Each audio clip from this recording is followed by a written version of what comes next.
말씀입니다. 우리가 눈에는 보이지 않지만 우리가 기도하고 또 하나님 앞에 몸부림치는 모든 일들이 하나님께서 지금도 이루어 가시고 일하시고 함께 하셔서 하나님의 때에 놀랍도록 응답 받으시는 새벽 되시기를 예수님의 이름으로 축원드립니다.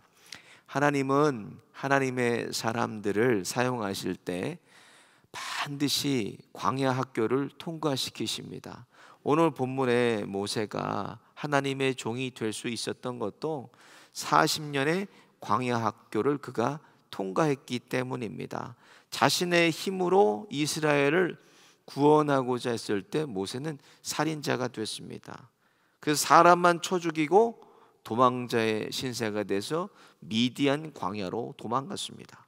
그리고 지난 시간에 하나님께서 모세를 이제 쓰시고자 하니까 내가 누군데 가며 내가 어떻게 이스라엘 자손을 인도합니까? 라고 저는 못 가요 라고 대답하는 거예요. 무슨 말입니까? 이제는 모세의 힘이 빠졌습니다. 모세의 힘이 빠지는 시간이 바로 하나님의 타이밍입니다. 우리에게도 마찬가지예요. 하나님이 일하시는 시간은 내 힘이 다 빠져서 하나님 아니면 저 안 돼요. 하나님 아니면 저 아무것도 할 수 없습니다. 하나님께 두 손 두 발 다 들고 항복할 때가 하나님께서 우리에게 일하시는 시간인 것입니다. 우리에게도 마찬가지예요. 하나님의 시간에 하나님이 요구하시는 것이 무엇인가? 두 가지가 있어요. 먼저는 하나님의 말씀에 전적으로 순종하는 사람을 하나님이 만드십니다. 말씀에 순종하는 것은 이제는 누가 일하시겠다는 것입니까? 하나님이 일하시겠다는 하나님의 약속입니다. 이제는 내가 일할게. 내가 일하면은 내 능력이고 또 내 일이고 내 자랑이지만 내 능력을 부인하고 하나님께서 일하시면 이제는 하나님의 능력이고 하나님의 권능이십니다. 그래서 내 자신이 평생 지니고 다녔던 지팡이가 하나님 말씀에 순종하니까 무엇이 됐습니까? 하나님의 지팡이 되었습니다. 지난 시간에 말씀드렸어요. 그 지팡이를 들고 모세가 애굽으로 갔습니다. 두 번째로 하나님이 요구하시는 것이 바로 믿음의 사람이 되는 거예요. 믿음의 사람. 보이는 환경이나 보이는 상황을 믿고 그것을 우리가 따르는 것이 아니라 그 뒤에서 일하고 계시는 하나님의 능력과 하나님의 권능의 손길을 우리가 보는 것입니다. 믿음은 눈에 보이지 않아요. 그래서 히브리 기자도 히브리서 11장 1절에 믿음은 바라는 것들의 실상이요 보지 못하는 것들의 증거라 그랬습니다. 눈에는 보이지 않지만 존재하는 실체가 바로 믿음이란 말이에요. 마찬가지로 하나님을 우리 사람들은 자꾸 증명하려고 그래요. 하나님 증명해봐라. 전도 나가도 그래요. 하나님 증명해보세요. 하나님 증명하면 보여주면 내가 예수님 믿겠다고. 여러분, 하나님은 증명의 대상이 아니라 우리의 믿음의 대상입니다. 그럼 하나님이 쓰시는 사람, 어떤 사람을 하나님이 쓰시겠다는 거예요? 하나님은 믿음의 사람을 쓰십니다. 그냥 사람을 쓰시는 게 아니에요. 하나님을 믿고 오늘도 하나님께 순종해서 자신을 하나님께 온전히 드릴 수 있는 사람, 자신을 온전히 하나님께 던질 수 있는 사람을 하나님이 붙들어서 그 사람을 쓰시는 것입니다. 그래서 저와 여러분이 오늘도 하나님 말씀에 전적으로 순종하고 또 오늘도 믿음으로 주님을 따라서 좁은 길과 좁은 문 통과하시는 저와 여러분 되시기를 예수님의 이름으로 축원드립니다. 오늘 본문 말씀은 모세와 아론이 바로 앞에서 하나님 여호와의 백성이 광야에서 하나님을 예배할 것이라고 보내달라고 말하는 본문인 말씀입니다. 그랬더니 바로가 이렇게 얘기해요. 여호와가 누구인데 내가 이스라엘을 보내겠느냐? 보내지 않겠다 이렇게 얘기합니다. 그랬더니 모세와 아론이 여호와께서 온역이나 칼로 너희들을 치실 것이라고 얘기하니까 오히려 고역을 더 무겁게 해서 거짓말을 듣지 말라고 해요. 이 하나님 말씀은 거짓말로 생각해요. 믿지 않는 자들이 이렇게 무섭습니다. 간역자와 패장이라는 말은, 간역자는 애굽의 감독을 얘기해요. 애굽의 감독을 얘기하고, 패장은 그 밑에 있는 이스라엘의 관리들을 얘기를 합니다. 그들에게 얘기해서 고역을 더 높이라고 얘기합니다. 여러분, 기독교를 우리가 정의할 때요, 많은 정의들이 있습니다. 그 중에서도 기독교를 우리가 뭐라고 정의하냐? 기독교는 계시의 종교라 그래요. 계시의 종교. 왜 계시의 종교라 그러나, 이 계시라는 것은 하나님이 하나님 되심을 나타내시는 것을 계시라 그래요. 뭐 들어가지고 보고 뭐 들어가지고 받았다, 이게 계시가 아니라, 계시는 하나님이 하나님 되심을 드러내시는 것을 계시라고 그럽니다. 이 계시는 크게는 세 가지로 나누어져요. 먼저 자연 계시라는 게 있습니다. 자연 계시는 삶 속에서 일어나는 이 자연적인 현상을 통해서 하나님이 말씀하세요. 하나님의 뜻을 드러내세요.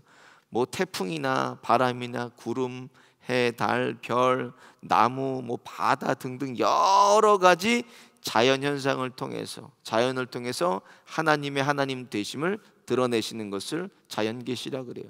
또 다음에 일반 계시라는 것이 있습니다. 일반 계시는 들려지는 소리, 뭐 보여지는 것, 뭐 꿈, 여러 가지 신비한 현상들을 통해서도 하나님이 하나님 되심을 드러내시고 나타내십니다.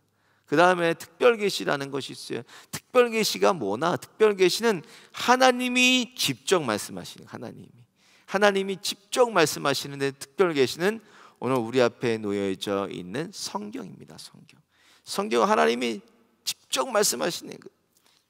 그래서 성경을 통해서만이 하나님 되심을 우리가 알 수 있고, 오직 말씀을 통해서만 하나님을 알고 하나님을 만나고 하나님의 뜻을 우리는 발견할 수가 있습니다. 말씀을 통해서 발견해요. 그래서 무슨 자연 계시니 일반 계시니, 뭐 봤다, 나는 들었다, 뭐 오늘 뭐 세상이 끝난다, 여러분 그런 말들 들을 필요가 없습니다. 미혹될 필요가 없어요. 왜? 뭐 받았다고 하고 뭐 들었다고 하고 와보라 그러면 여러분 뭐라 그래야 돼요?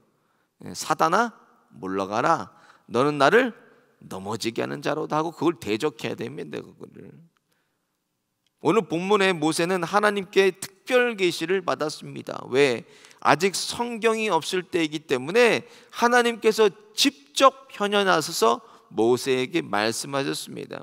그걸 특별 계시라고 그래요. 오늘 본문 1절에 모세가 이렇게 말합니다. 이스라엘 하나님 여호와의 말씀에 내 백성을 보내라, 그들이 광야에서 내 앞에 절기를 지킬 것이라 하셨나이다. 또 3절을 보니까 히브리인이 하나님이 우리에게 나타나셨은 즉, 하나님께서 뭐 했다는 거, 직접 현현하셔서 특별 계시를 모세에게 말씀하셨단 말씀입니다. 오늘 본문에 직접 현현하셔서 특별히 계시하신 말씀처럼 우리에게 주신 이 성경 66권은 1.1핵도 틀림없으시고 완전하신 무오하신 하나님의 말씀입니다. 그것을 내가 그대로 믿을 때에 성경이 하나님의 말씀이 되고 말씀이 하나님 되시는 거예요. 내가 그대로 그것을 믿어야 됩니다. 오늘 본문도 마찬가지입니다.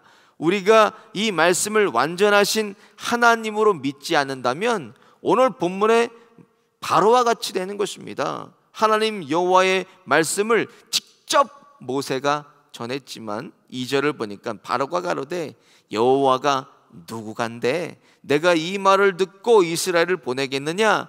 나는 여호와를 알지 못하니 이스라엘도 보내지 아니하리라 그랬어요. 성경의 하나님 말씀으로 믿어진다면 나도 참으로 믿는 것입니다. 근데 성경이 믿어지지 않는다면 나는 하나님을 제대로 믿고 있지 않는다는 거예요. 하나님을 안다고 하지만 모르는 불신자와 같은 것입니다. 그 기준이 되는 것이 무엇인가? 바로 하나님의 말씀이 기준이 됩니다. 그래서 하나님의 자녀들에게는요, 모든 것의 기준이 되고 모든 것의 상식이 되는 것이 무엇인가? 바로 하나님의 말씀입니다. 그럴 때 이 말씀이 내 삶이 되고 생명이 되고 우리의 전부가 되는 것입니다. 한국에서요, 제가 교육전도사로 사역할 때 모 교회에 있었어요. 영등포에 있는 모 교회였는데, 그 교회는 뭐 지금 은퇴하신 목사님께서 참 정말 인격도 훌륭하시고 겸손하시고 너무 훌륭하신 분이었는데, 그 교회요, 몇몇 장로님들과 안수 집사님들은 늘 교회를 시끄럽게 했습니다. 하루는 특별히 청와대의 전직 경호원으로 계시던 안수 집사님이었는데, 목사님께서 이제 여름 행사가 끝나고 수고한 사람들을 설교 중에 이렇게 언급하셨어요. 언급하셨는데 자기 이름을 언급하지 않았다고 예배가 끝났는데 막 교회에서 떠들고 목사님 앞에서 그냥 막 행패를 부리고 부수고 막 그러는 거예요. 그러니까 이제 은퇴 장로님이 옆에 목사님 이렇게 앞을 막아서면서, 야, 누구 안수 집사야, 너는 하나님이 두렵지도 않냐? 교회에서 이렇게 맨날 행패 부리고 소리 지르고 고함치고 뭐 나가서 그러라고, 하나님 성전 밖에 나가서 그러라고. 그러고 목사님을 모시고 이렇게 들어가는데 뒤에다 대고, 하나님이 어디 있어? 하나님이 있으면 나와보라 그래. 제가 그 말을 듣는데 소름이 쫙 끼치는 거예요. 하나님이 어디 있어? 하나님이 있으면 나한테 나와보라 그래. 그리고 나서 이제 제가 결혼할 때가 돼서 몇 년이 지나서 목사님한테 인사드리려 아내하고 갔어요. 가가지고 이제 그 안수 집사님에 대해서 물어봤습니다. 목사님, 이제 교회 얘기를 하다 그 집사님 잘 계시지요? 그랬더니, 박 전도사, 그 사람 벌써 이곳 사람이 아니네. 혈변을 보다가 이제 병원에 갔더니, 혈변을 봐서 병원에 갔더니 덜컥 이제 대장은 말긴 거예요. 그래서 고생하다가 그 사람 갔다네 그러시더라고요. 그 집사님은 하나님이 어디 있어? 나와보라 그랬지만 결국에는 진짜 하나님 만났습니다. 바로가 그런 10가지 재앙을 받은 이유 무엇입니까? 하나님을 하나님으로 그가 알지 않고 하나님을 하나님으로 그가 믿지 않았기 때문입니다. 그저 자신들이 섬기던 애굽의 많은 신들 중에 하나쯤으로 하나님을 생각했습니다. 그러니까 이스라엘의 노역을 쉬게 하는 것쯤으로 그가 생각하고 오늘 본문의 노역을 더 높이라고 명령합니다. 그런데 앞으로 있을 재앙들을 보십시오. 다 이 재앙들이 무엇입니까? 그들이 애굽에서 섬기던 신들이 재앙으로 옵니다. 자신들의 번영을 상징하면서 섬겼던 개구리, 파리, 이 메뚜기, 태양은 나중에 이제 암흑으로 하나님께서 치시지 않습니까? 이 모든 것들 자기들이 섬기는 신들이에요. 이게 무슨 말씀입니까? 이 모든 것 위에 계시고 모든 것을 주관하시는 분은 하나님이시라는 거예요. 그것을 하나님께서 나타내시기 위해서 그들의 신을 통해서 애굽을 하나님께서 치신 것입니다. 오늘 본문의 바로에게 말하는 하나님의 이름은, 칭호는 야훼입니다. 야훼, 여호와. 이 뜻은 자존하시는 자, 영존하시는 자라는 뜻이에요. 천하 만물을 다 하나님의 말씀으로 창조하시고 전지전능하신 그 하나님을 하나님으로 믿으라는 말씀입니다. 우리가 여러분 믿고 있는 것이 무엇입니까? 바로가 믿고 있던 신들이 바로를 치듯이 하나님 외에 내가 사랑하고 하나님 외에 내가 더 많이 생각하고 가지려는 그것이 바로 우상인 것입니다. 그것이 바로와 애굽을 치듯이 우리들을 칠 것입니다. 물질이 될 수도 있어요. 자녀들이 될 수 있습니다. 또 이 세상의 자랑이 될 수도 있고 안목의 정욕이 될 수도 있고 건강과 지식과 내가 가진 학식이 될 수도 있습니다. 이것을 하나님보다 더 사랑하고 더 많이 생각하고 그것을 추구한다면 그것이 바로 우상인 것입니다. 출애굽기 20장에 십계명을 주시면서 하나님께서 우상을 만들지 말라고 그러셨어요. 그러면서 출애굽기 20장 5절에 이렇게 말씀하십니다. 그것들에게 절하지 말며 그것들을 섬기지 말라. 나 여호와 너희 하나님은 질투하는 하나님인즉 나를 미워하는 자의 죄를 갚되 아비로부터 아들에게로 3, 4대까지 이르게 하거니. 그렇게 얘기했습니다. 하나님이 질투하신다는 거예요. 하나님의 자녀들이 다른 것에 마음을 빼앗겼어. 다른 것을 사랑하고 그것을 생각하고 그것을 가시려고 갈망한다면 하나님께서 그것을 그냥 두시지 않겠다는 것입니다. 왜?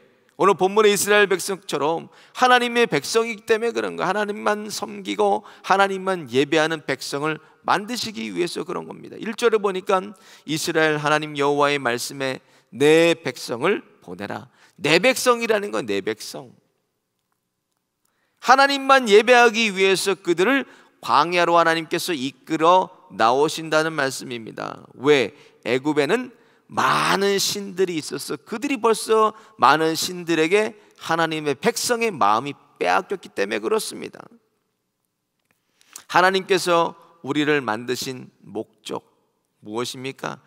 하나님만 예배하는 백성을 만드시기 위해서 우리를 하나님께서 창조하셨습니다. 그래서 그들 하나님이 출애굽시키신 거예요. 하나님만 예배하는 내 백성 만드시기 위해서 그들을 출애굽시키신 것입니다. 그래서 이사야서 43장 21절에 이 백성, 우리를 얘기합니다. 이 백성은 내가 나를 위하여 지었나니 나의 찬송을 부르게 하려 함이니라 그랬어요. 나의 찬송, 하나님만 예배하는 백성 만드시기 위해서 하나님께서 우리를 지으셨다는 말씀입니다.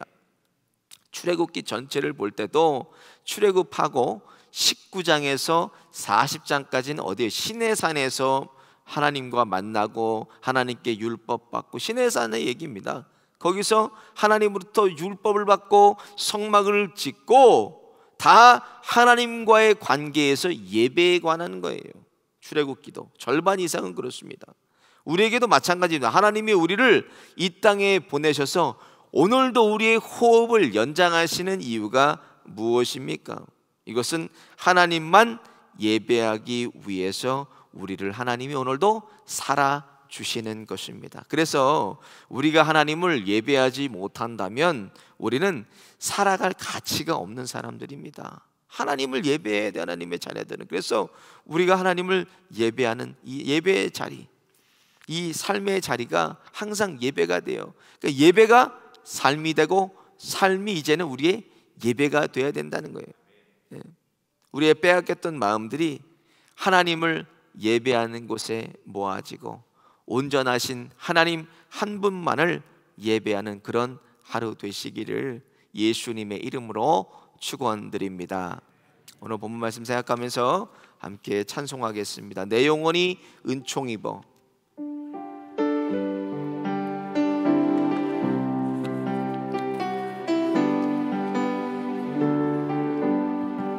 내 영혼이 은총 입어 중한 죄지 벗고 보니 슬픔 많은 이 세상도 천국으로 화하도다.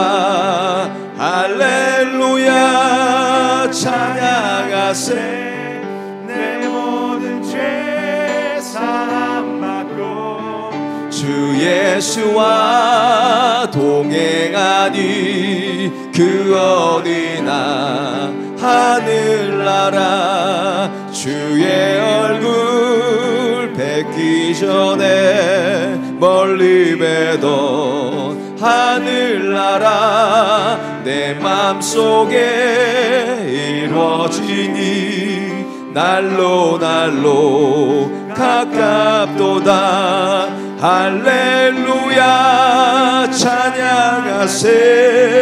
내 모든 죄 사함 받고 주 예수와 동행하니 그 어디나 하늘나라 높은 산이 거친 들이 조막이나 궁궐이나 내 주 예수 모신 곳이 그 어디나 하늘나라. 할렐루야 찬양하세. 내 모든 죄 사함 받고 주 예수와 동행하니 그 어디나. 1절만 다시 하겠습니다. 내 영혼이 은총 입어 중한 죄지 벗고 보니 슬픔 많은 이 세상도 천국으로 와도다. 할렐루야 찬양하세. 내 모든 죄 사함받고 주 예수와 동행하는 그 어디나. 할렐루야 찬양하세. 할렐루야 찬양하세. 내 모든 죄 사함받고 주 예수와 동행하니 그 어디나. 하늘나라 꽃들도 구름도 바람도 넓은 바다도 찬양하라 찬양하라 예수를. 하늘을 울리며 노래해 나의 영혼아. 은혜의 주 은혜의 주 은혜의 주. 이곳에 생명샘 이곳에 생명샘 솟아나 눈물 골짝 지나갈 때에 모자나 열매 맺히고 웃음소리 넘쳐나리라. 꽃들도 구름도 바람도 넓은 바다도 찬양하라 찬양하라 예수를. 하늘을 울리며 노래해 나의 영혼아. 은혜의 주 은혜의 주 은혜의 주. 그날에 하늘 열리고 그날에 하늘이 열리고 모든 이가 보게 되리라. 마침내 꽃들이 피고 영광의 주가 오시리라. 꽃들도 구름도 바람도 넓은 바다도 찬양하라 찬양하라 예수를. 하늘을 울리며 노래해 나의 영혼아. 은혜의 주 은혜의 주 은혜의 주. 꽃들도 구름도 바람도 넓은 바다도 찬양하라 찬양하라 예수를. 하늘을 울리며 노래해 나의 영혼아. 은혜의 주 은혜의 주 은혜의 주. 말씀을 생각하면서 함께 찬양하겠습니다. 기도하겠습니다. 하나님, 오늘도 우리에게 호흡 연장해 주셔서 하나님을 찬양하게 해주심을 감사드립니다.